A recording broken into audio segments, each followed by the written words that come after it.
At one point, it seemed like Kylian Mbappe's runs off the ball were falling short. When it came to Mbappe's runs off the ball, they weren't what you want from your striker. He wasn't getting in the right position. Defenders were picking him off easily, and his finishing lacked the deadly touch we're used to. Why are we seeing that? Why are we seeing him make those sort of errors? His penalty misses and moments of hesitation raised doubts. The biggest problem here is Mbappé. For a while, it felt like the world had stopped fearing the player who once terrified defenses. The Mbappé we knew seemed to be lost, replaced by someone we barely recognized. It's not the Mbappé that I saw like 2 or 3 years ago. For sure, it's not. At the start of the season, Kylian Mbappé wasn't performing like the world expected. Questions began to rise about whether Real Madrid had signed a player past his prime, and doubts quickly spread. The spotlight was on him, with everyone focusing on his mistakes and questioning his ability to deliver at the highest level. It seemed like the fearsome Mbappé the world once knew had disappeared, leaving defenders more hopeful than ever. The biggest problem here is Mbappé. But something changed, and the Mbappé we feared is back, more ruthless than ever.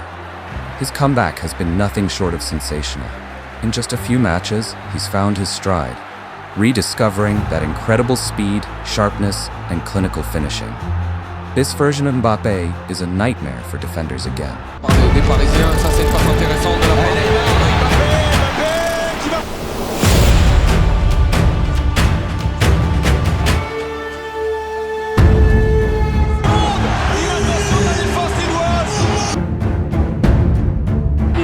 Pour Kylian Mbappé, c'est magnifique.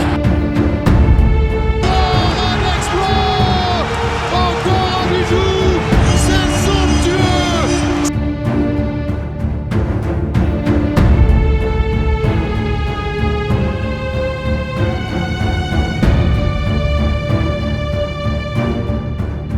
Mbappé inside his man, Kylian Mbappé, and just like that. But what sparked this revival of one of the most electrifying players in the world? The saga of Mbappe's potential move to Real Madrid has been long and tumultuous. For years, it seemed as though he was destined to wear the iconic white jersey of the Spanish giants. His rise at Monaco, where he dominated Europe with his blistering pace, quickly earned him a place in football's elite. The whispers were there early on. Florentino Perez had his eye on Mbappé as the next Galactico, the future face of Real Madrid. A young star who led Monaco to a stunning Champions League run and then took France to World Cup glory. What more could Real Madrid want? Fans were excited, imagining Mbappé as the heir to Cristiano Ronaldo's throne, the player who could continue Madrid's European dominance. But when the 2021 transfer window opened, things didn't go as expected. Despite Real Madrid's significant offer, PSG stood firm and rejected it. It was a devastating moment for both the club and the player, who had openly admired Madrid for years. Yet even as Mbappé signed a contract extension with PSG in 2022, there was still the sense that this was merely a pause. The dream was still alive, just delayed. Then, the unexpected happened. In 2023, Mbappé finally made his way to Madrid, and the footballing world erupted.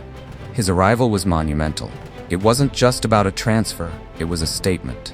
Madrid had signed one of the world's most dangerous talents, a player who could elevate their ambitions for the next decade. But with that came massive expectations.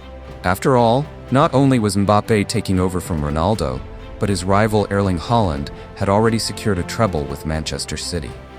In his first few months, Mbappé didn't exactly meet the sky-high expectations.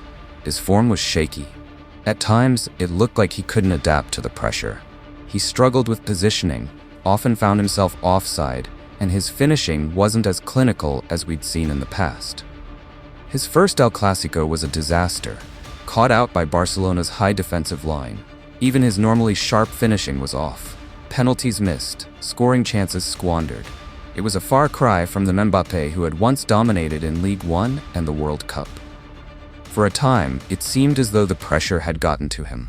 Reports surfaced about personal struggles, and fans and pundits began to question whether the move to Madrid had come too late.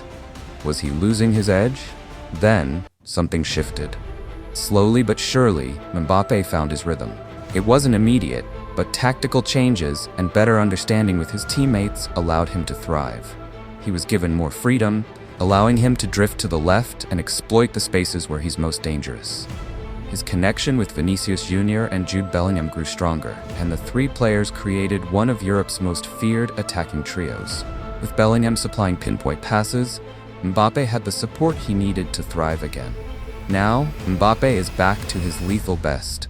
He's playing with freedom, confidence, and sharpness. He's no longer a shadow of his former self, but a deadly force once more.